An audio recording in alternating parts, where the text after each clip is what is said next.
As long as you have private property, and as long as money is the measure of all things, it is scarcely ever possible for a commonwealth to be just or happy.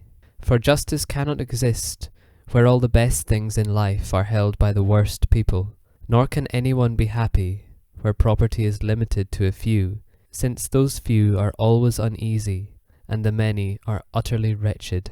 Thus I am wholly convinced that unless private property is entirely done away with, there can be no fair or just distribution of goods, nor can the business of mortals be happily conducted. The dawn of the 16th century brought radical ideas about how society is and ought to be organized to the fore, in the form of Machiavelli's The Prince and Thomas More's Utopia.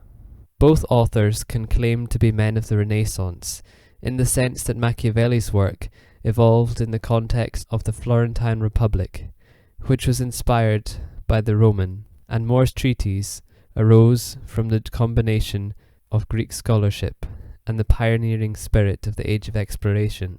Machiavelli lays bare the brutal reality of Renaissance-era politics, whereas More dares to dream of the perfect state that dramatically overturns the social ills of his time. Most people who haven't read The Prince are familiar with the adjective Machiavellian, and have some idea that it means in the manner of realpolitik. Right through to the modern era, he has been considered amoral and even evil by those who want to conduct politics with at least some concession to ethics. Niccolo Machiavelli was a civil servant in late medieval Florence, which was one of several Italian city-states under Republican government. By Machiavelli's time, however, the powerful Medici family was on the rise, and the polity became increasingly oligarchic. The key to The Prince can be summarized as the contrast and interaction between fortune, i.e. the opportunity of circumstances, and prowess, which is sometimes translated as virtue, although has less to do with being good than being skilled or adept. There is debate as to whether Machiavelli intended The Prince to be read as a how-to guide for would-be rulers, or wrote it in a sort of satire, a deliberate caricature of reality. Whichever is nearest the truth, the devout condemned the text as an atheist abomination, and modern mavericks from Marlowe to mafia mobsters pored over its pages for insight. The Prince contains advice for how to keep a hold of new additions to one's territory. It also examines the process of acquiring, whether by arms or luck, and maintaining an entirely new state. Here Machiavelli says that you should imitate great men, and, like an archer, always aim higher than the target, so that in falling short, you may still succeed. According to Machiavelli, a prince should occupy himself primarily with war, even, or especially in peacetime. A prince should study the geography of his principality, scanning the land for strategic advantage to find where to launch an offensive and where to mount a defense. He should also read history, so that he might learn from rulers of the past. Perhaps counterintuitively, Machiavelli recommends arming one's subjects. His logic is that by doing this, you arm yourself, because by empowering them, you've bought their loyalty, and thus they will protect you. On the other hand, he advises that new territories, added to an existing principality, should be disarmed, with the exception of native partisans, who helped you to gain power there.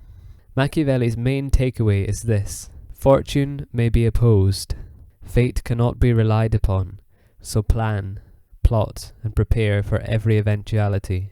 Thomas More wrote Utopia while in Belgium, negotiating with the then monarch of the Burgundian Netherlands, the future Holy Roman Emperor Charles V, on behalf of Henry VIII. Missing his family back in England, he struck up a friendship with the Antwerp printer Peter Giles, and their conversation quickly turned philosophical, both of them being heavily invested in the emerging humanist movement. More was inspired by the voyages of Christopher Columbus and Amerigo Vespucci to conceive of an ideal civilization across the waves that worked according to principles in almost every aspect at odds with European Christendom. The first part of Utopia, though, does not describe this imagined society, but addresses the problems of England during the early Tudor period. He is particularly occupied with the issue of justice, which is unsurprising given his initial career as a lawyer, and the increasing incidence of theft across the realm, then a capital offence.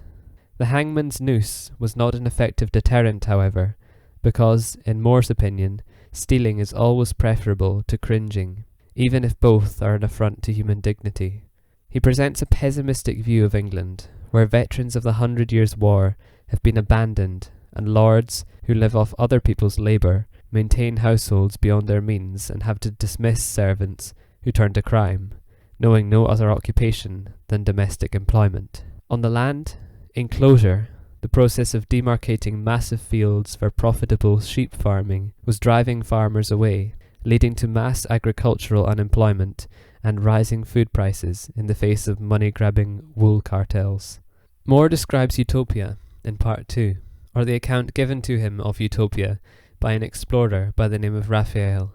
Utopia is an island located vaguely in the Western Hemisphere, consisting of a massive crescent of land encompassing a huge harbour created by artificial flooding.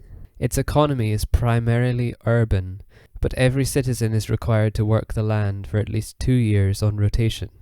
The government consists of representatives who are chosen by an electorate made up of one member of every household in the Commonwealth, and only serve for 1 year at a time. Marriage between men and women, unlike in More's time, is a consensual agreement where both bride and groom view each other naked before committing to share a life together, and are permitted to divorce if one party commits adultery.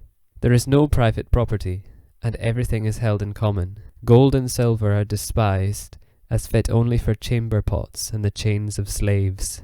It is a proto-communist vision that was duly recognized and praised by the early Marxist Karl Kautsky in 1888.